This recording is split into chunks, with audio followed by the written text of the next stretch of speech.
Ok, muchísimas gracias. Bueno, como me dieron la oportunidad, lo que vamos a tratar aquí de compartir es algunas acciones que en el terreno hemos visto la importancia para hacer lo que se llama la contención en el primer nivel de atención, porque toda la experiencia y toda la literatura y todas las discusiones que se hacen prácticamente a nivel internacional hablan de que la situación de que los hospitales no dan abasto, de que la saturación es completa. Entonces, esto hace como hacemos esfuerzos sobre contener, ¿verdad? Un poco la expansión de la situación del número de casos y sobre todo evitar muerte y los casos graves a través de acciones de primera atención. Entonces hablamos un tanto de el rol que juegan los equipos de respuesta rápida, el rol de los triajes, centros de estabilización y agregamos la siguiente, por favor.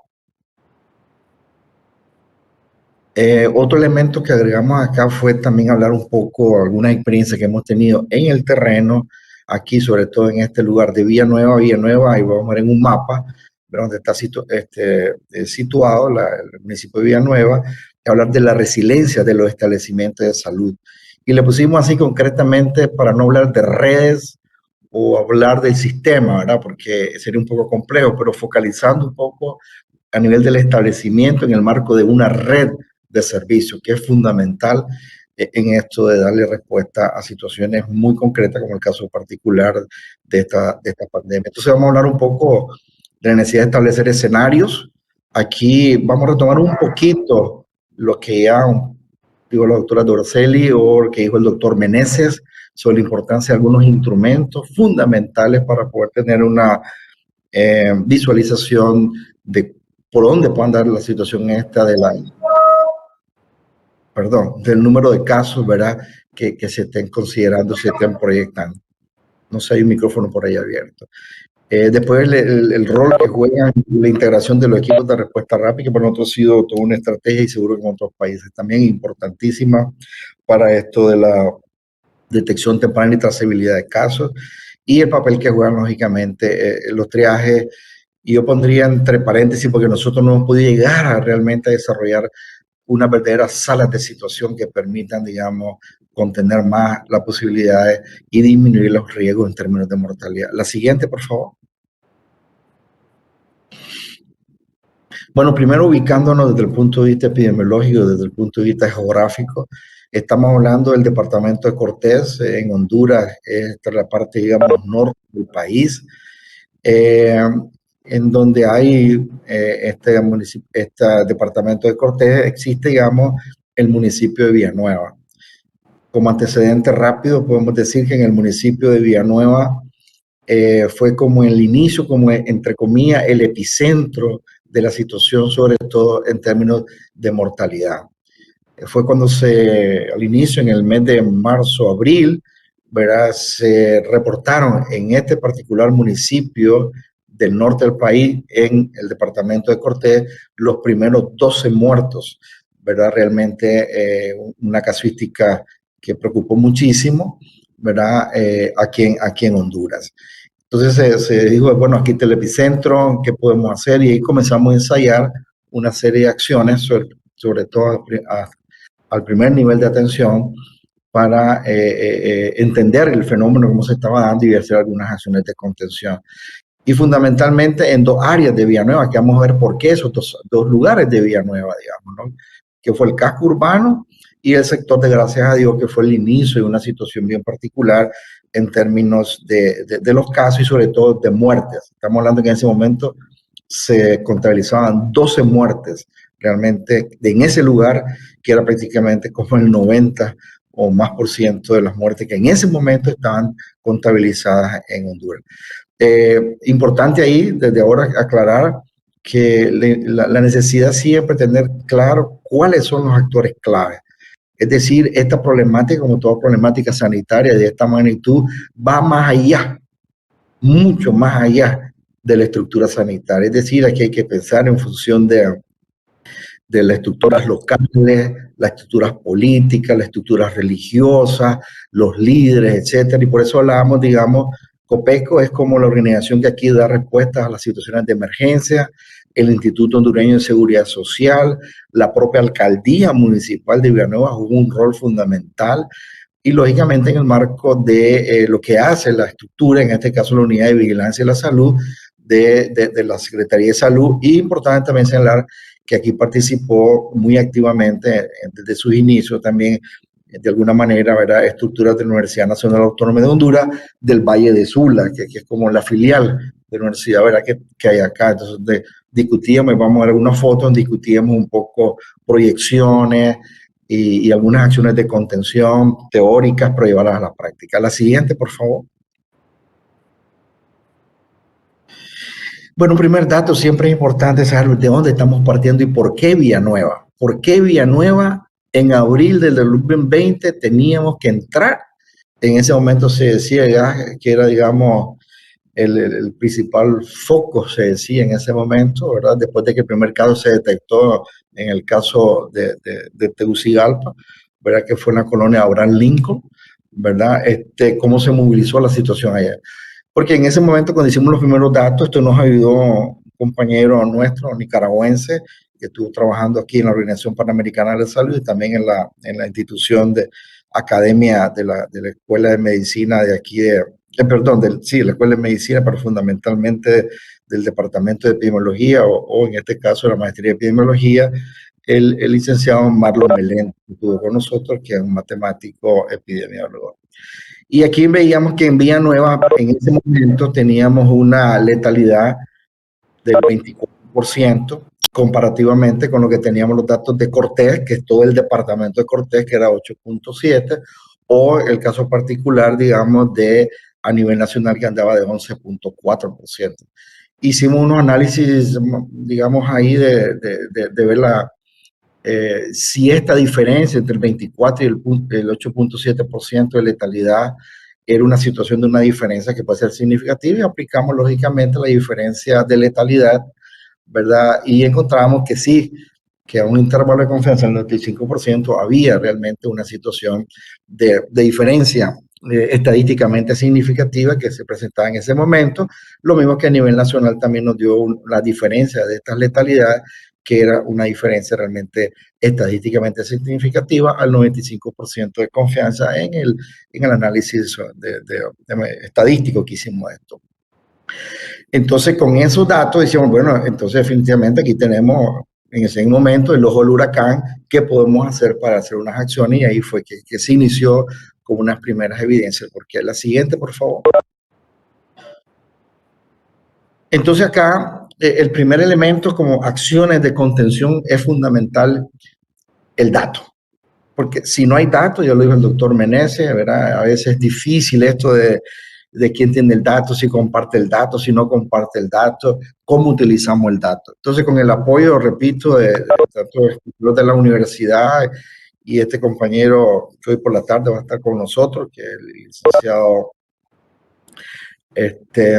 Marlon Meléndez, desarrollamos una serie de acciones. Entonces, lo primero, con varias fotos que ustedes ven ahí, hicimos una revisión de los datos que teníamos, porque en ese momento teníamos muchos datos, y tratamos de establecer un diagnóstico de situación.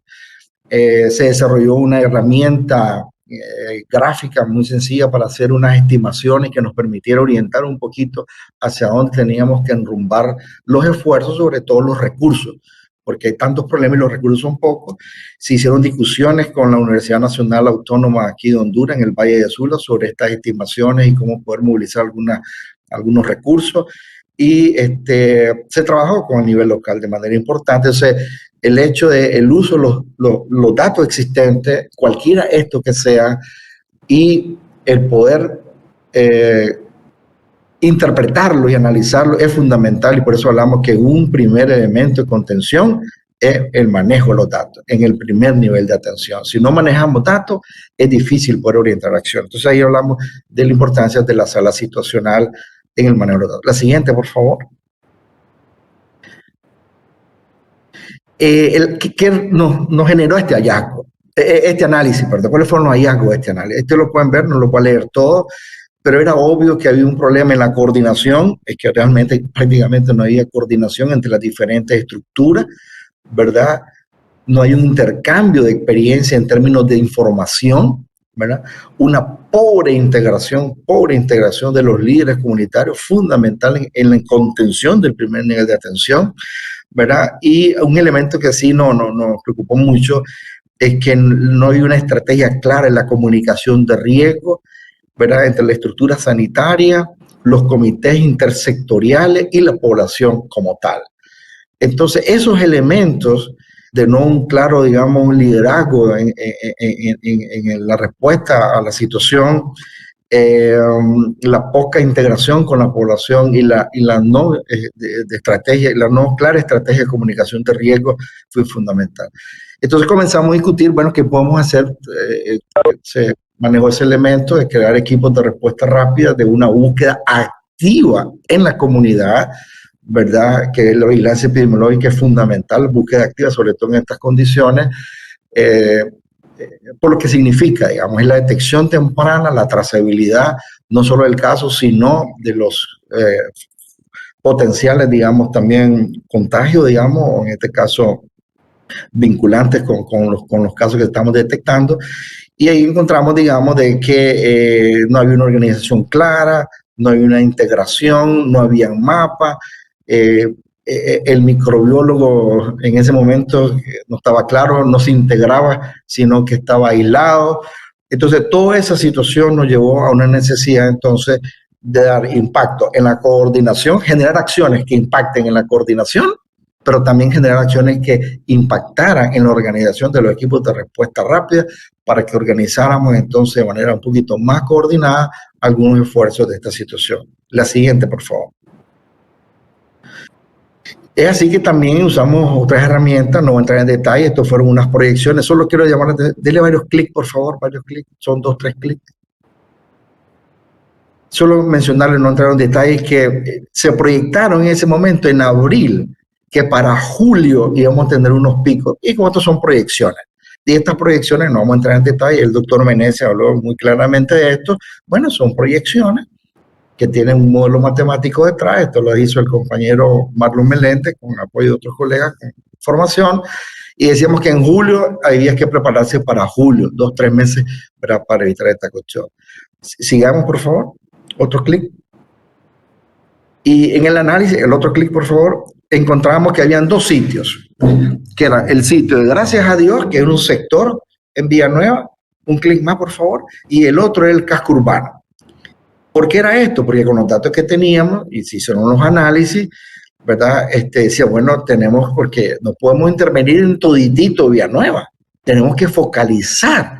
Y por eso es importancia la necesidad de las salas de situación, hacer los análisis y poder focalizar las acciones. Entonces ahí teníamos que encontramos que era, gracias a Dios, y el casco urbano. La siguiente, por favor, y para julio teníamos que entonces darle, porque estábamos en abril, mayo, junio, teníamos 2 meses y medio para hacer acción.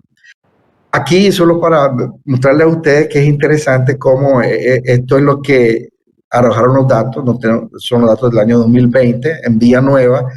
Muy curiosamente, el pico se dio en julio, ustedes lo pueden ver ahí, no sé si lo pueden ahí señalizar con el mouse, no sé si lo ven ahí, ¿verdad? En julio, muy curiosamente, más o menos, entre comillas, siguió el patrón que se había considerado. Estos son los momentos en que se abrieron los triajes. Los primeros triajes se abrieron en abril en San Pedro Sula. San Pedro Sula es, como decir, la ciudad más importante de esa área geográfica, que queda aproximadamente como una hora, 45 minutos, máximo 45 minutos de Villanueva, donde se estaban mandando, digamos, los casos directamente que se detectaban y se mandaban. Y llegó una situación de saturación, porque San Pedro Sula también se estaba saturando. Otros municipios lo mandaban a San Pedro Sula, y fue entonces que se habló, y vamos a hablar posteriormente, de abrir un triaje en Villanueva, prácticamente, digamos, casi un mes después, y eso bajó un poco la tensión, sobre todo los casos de mortalidad que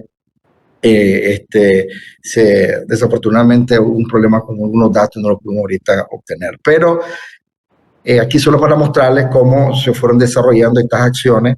Y en ese momento había mucho miedo, lógicamente, y todavía existe, pero en ese momento había mucho miedo de la población, ¿verdad? De ser detectada y de ser, digamos, etiquetada en ese momento como una situación de COVID. Entonces, se abrieron todas estas acciones. Tenemos entonces triaje de San Pedro Sula del Colegio de Ingenieros en el mes de abril.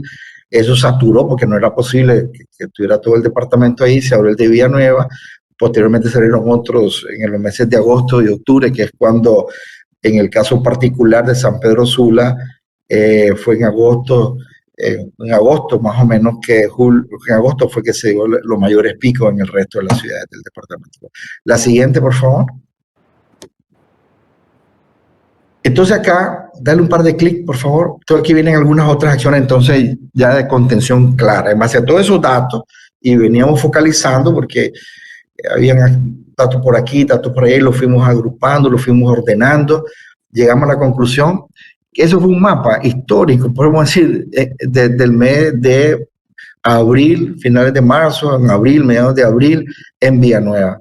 Ahí están las crucecitas donde se habían dado algunos muertos, donde se estaban concentrando el número de casos. Era fundamental estas herramientas, el mapa, la casuística, la tendencia de los casos, las distribuciones que se esperaban en términos de proyecciones, y dijimos, bueno, vamos a focalizar ahí, porque el resto no había en ese momento, estamos hablando de abril del año pasado, no había, digamos, detección de casos.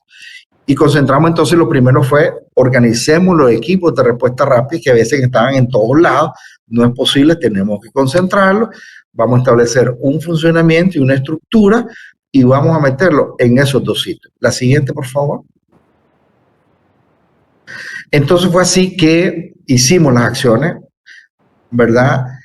E hicimos tres cosas fundamentales, digamos. Primero, focalizamos los equipos de respuesta rápida en los lugares que necesitamos realmente hacer la detección, ¿verdad? Temprana de los potenciales casos.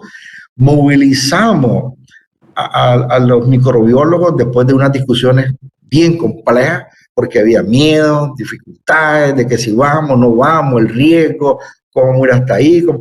Y movilizamos entonces, acercamos el personal y sobre todo microbiología junto con el equipo de respuesta a las poblaciones. Y fuimos ahí a hacer las muestras, tomar las muestras, hacer acciones de contención en el sentido de hacer lo que se llama, digamos, manejo, entre comillas, de las áreas focos que teníamos en ese momento. Se hizo visitas casa por casa con todas las medidas de seguridad, había mucho miedo, muchas dificultades, temores por todos lados, pero se pudo entonces detectar y hacer trazabilidad de casos y contactos a través de equipos de respuesta rápida entrando directamente a la comunidad. La siguiente, por favor. Entonces, sobre esa base, eso nos fue dando una gran cantidad de información y nos fue dando una gran cantidad, digamos, lógicamente, de datos y cómo estaba fluyendo, digamos, los casos y cómo estaba fluyendo la expansión que se estaba dando, digamos, lógicamente, de los casos en el lugar. Y comenzamos a notar que no solo, denle un clic más, por favor, ¿verdad? Que no solo ahí teníamos ya, sino que ya también habían otros sitios que se estaban teniendo mucha mayor cantidad de casos. Y en este sentido, unos clics más, por favor. La siguiente. Entonces entramos a la sala a los triajes. Era necesario en ese momento porque ya veíamos que no podíamos seguir mandando más gente definitivamente hacia San Pedro Sula. Eso no iba a ser posible y que había entonces que crear algunas condiciones de estar viendo esto y que había que, como decía, acelerar la cuestión.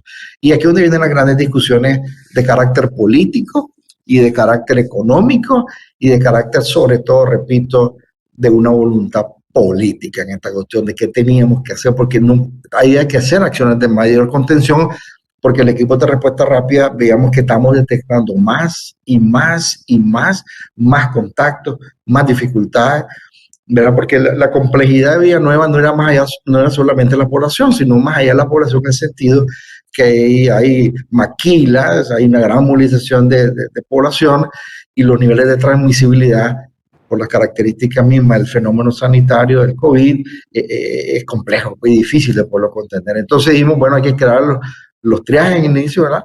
Y como estos triajes con el personal también los vinculamos al equipo de respuesta rápida. Entonces dimos ese salto a ir hacia la situación de crear esas condiciones, ¿verdad? Del triaje. La siguiente, por favor. Entonces ahí, digamos, sobre estos elementos, ¿verdad? Que ustedes los pueden leer ahí, se discutió dónde ubicar este sitio, porque hay que crear las condiciones donde ubicar el sitio adecuado para ubicar el triaje y las condiciones. Y todas las otras condiciones. Ahí solo le traigo eso, que eso fue una interesante. ¿Aló? ¿No se escucha? ¿Se escucha el audio? Sí, estamos escuchando, doctor, adelante. Ah, bueno, es que mira una. Ok, entonces ahí eso fue una expresión o una planteamiento que hizo la directora doctora Nolasco en su momento, ¿verdad?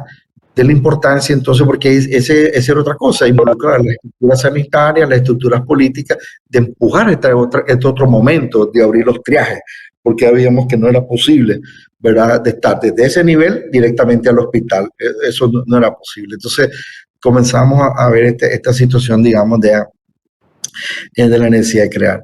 Y después la discusión de qué tipo de personal, enfermería, microbiólogos, médicos, ¿verdad? Que tuvieran también, y fundamentalmente esa vinculación del equipo de respuesta rápida, que fue realmente una experiencia muy buena, que creemos nosotros que aunque hubo esa casuística, hizo importantes elementos de contención y sobre todo de evitar de que no hubiera más cantidad a esa velocidad, porque esos 12 muertos se dieron aproximadamente como en aproximadamente 3 a 4 semanas. O sea, una cantidad de muertos que se en ese momento y después fue reducida. La siguiente, por favor. Creamos también una base de datos en línea.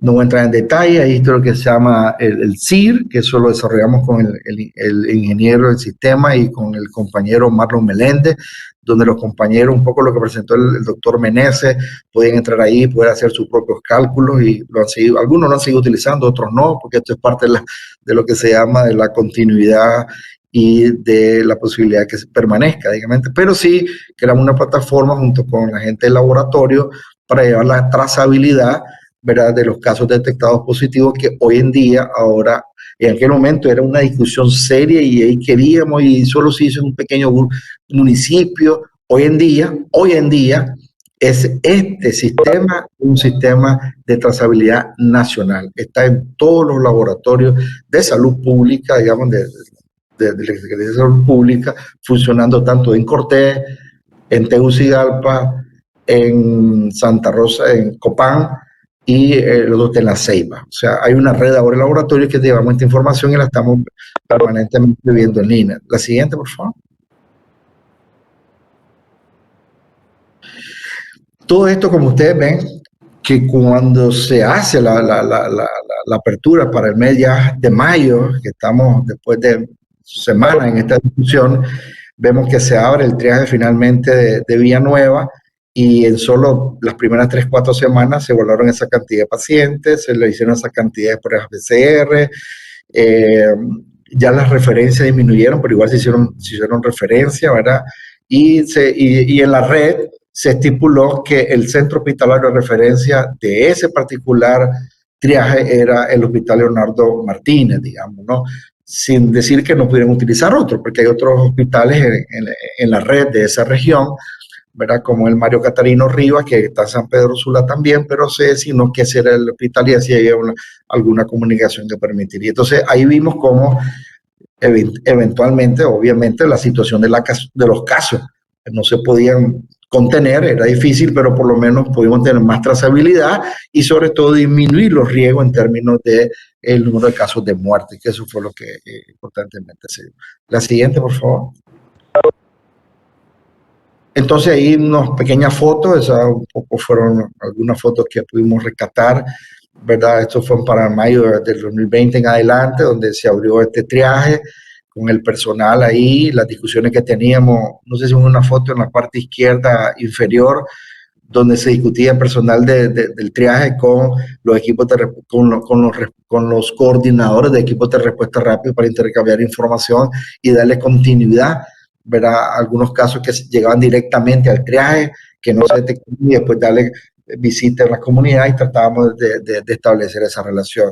Se dice fácil, es muy complejo, difícil por todas las condiciones de dificultades que tenemos a veces en nuestros países, no transporte, no hay suficiente personal, pero el método, la estrategia nos dejó claro que es importantísimo y fundamental porque los hospitales, y si no hay primer nivel, toda esta acción en primer nivel, el hospital no es capaz de ninguna manera de responder a toda esta cantidad y sobre todo la situación de casos graves. Entonces ahí tenemos unas pequeñas fotos, ¿verdad? De personal, de pacientes que están ingresando ahí y todo lo demás para contener un poco, sobre todo, impactar en la parte de casos graves e impactar en mortalidad, que era un elemento fundamental, más que tratar de detener el número de casos. Siguiente, por favor.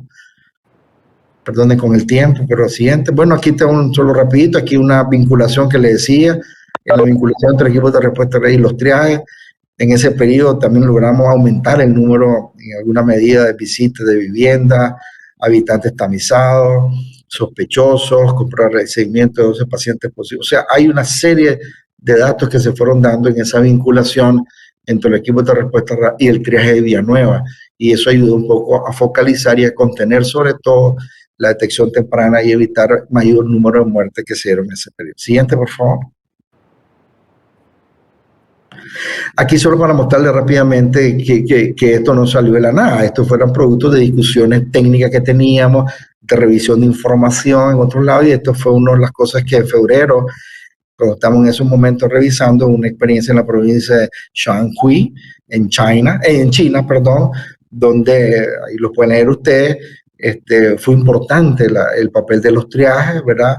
El entrenamiento estricto y sistemático de las personas que estaban ahí. Eso fue una cosa que también costó mucho hacerlo en nuestro medio por los miedos, las dificultades que había.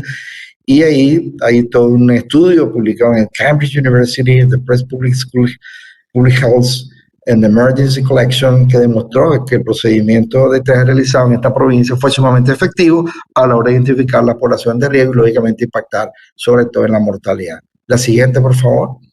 También tuvimos otros datos. Esto fue el Lancet, que salió en su momento, digamos, donde hablaba la importancia, digamos, de ese gold estándar, ¿verdad?, de los equipos de triaje, ¿verdad?, tomen decisiones de manera independiente y en comunicación con el personal clínico primera línea. O sea, esa vinculación es fundamental, digamos, primera línea, la gente que está en el campo, el triaje y lógicamente coincidente en la detención.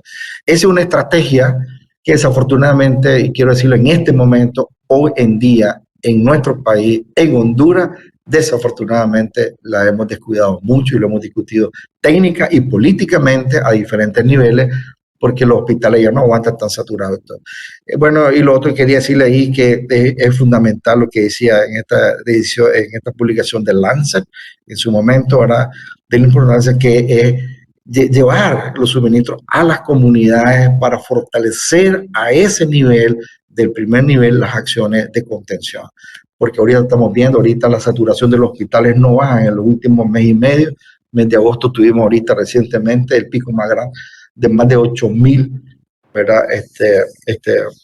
Personas, digamos, realmente en situaciones, bueno, fallecidas desafortunadamente. Sigamos.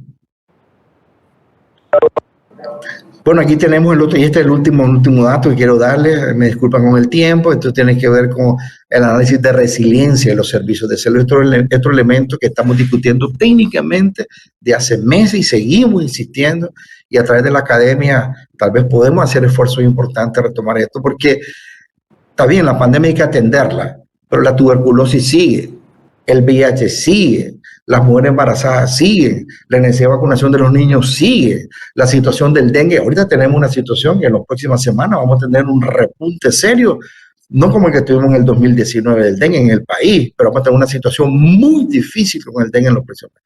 Malaria se nos ha disparado en la costa atlántica. O sea, los servicios necesitan seguir en su atención y en su vigilancia epidemiológica de todas estas patologías. Los crónicos siguen, la diabetes sigue, el hipertenso sigue, el embarazo.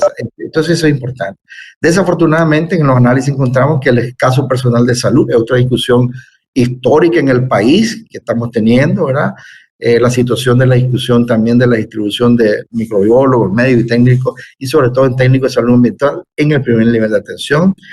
Y lo otro que sigue siendo un cuello de botella, estamos trabajando fuertemente en el primer nivel de atención, que es el flujo de información. Sin información, todos lo sabemos y todo el mundo está claro de eso, no hay posibilidad de poner acciones adecuadas, no hay posibilidad. Y desafortunadamente se dice, pero no hay acciones que estén dando esa cuestión. Nosotros técnicamente desde la OPS con equipos técnicos estamos trabajando permanentemente en esta situación, ¿verdad? Ya sabemos las debilidades, pero queremos insistir en esos elementos. La problemática de salud pública no se ha detenido. La tuberculosis ha seguido. Gente con VIH ha seguido. En mujer embarazada ha seguido. Entonces, ¿qué podemos hacer? Es hacer la capacidad de resiliencia del primer nivel de atención de la red de servicios. Es fundamental. Las coberturas de vacunas las estamos viendo ahorita. O sea, las coberturas de vacunas son realmente ahorita complicadas. Bueno, creo que esa fue la última que teníamos por ahí. Hola. No sé si fue la presentación, pero bueno, más o menos esos elementos que queríamos plantear sobre los equipos de respuesta rápida, la necesidad de los triajes. No hemos llegado a centros de estabilización porque eso implica otro nivel de complejidad, pero que teóricamente y técnicamente ha demostrado, ¿verdad?, en mucha literatura mundial la importancia para contener sobre todo los casos más graves y la situación de mortalidad en el país. Y no olvidarse de que la necesidad de mantener la resiliencia del primer nivel de atención, de los servicios de salud, de las redes de atención en el país. Bueno, colega, yo no sé, no sé si se me fue el audio y todo. No, estamos escuchándolo, doctor. Pero ahí estamos. No sé, hay creo que un par de lamitas más y yo creo que ahí la presentación termina. Bueno, fortalecer liderazgo y gobernanza. Pueden seguir la siguiente, rapidito. Los CODEM son fundamentales, eso ya lo dijimos. La siguiente, por favor. Y es bueno estar que hablamos de resiliencia. Esos tres elementos: integración de la comunidad, la cuestión de llevar la información lo más que se pueda a la situación de riesgo y sobre todo lo último que está ahí, ¿verdad?, es que cómo integramos en el primer nivel definitivamente, ¿verdad? Y eso ahorita estamos haciendo experiencias en Lloro, en Olancho, estamos haciendo 2 experiencias de ese tipo y estamos haciendo una experiencia más ahorita en Choloma y seguimos en Villanueva. En Villanueva se ha desarrollado muchísimo un equipo de trabajo ahí en esa línea, digamos. Ahorita estamos a nivel, termino con esto, en desarrollar un sistema en línea pasivo y activo de alerta-respuesta diaria que permita sacar un informe epidemiológico semanal y tener más información, ¿verdad? Y está en línea, o sea, se detecta la situación, cualquier fenómeno sanitario, y se genera a través de un chat, me refiero así de Telegram, y también sale, digamos, de manera en línea la información, ¿verdad?, a una base de datos.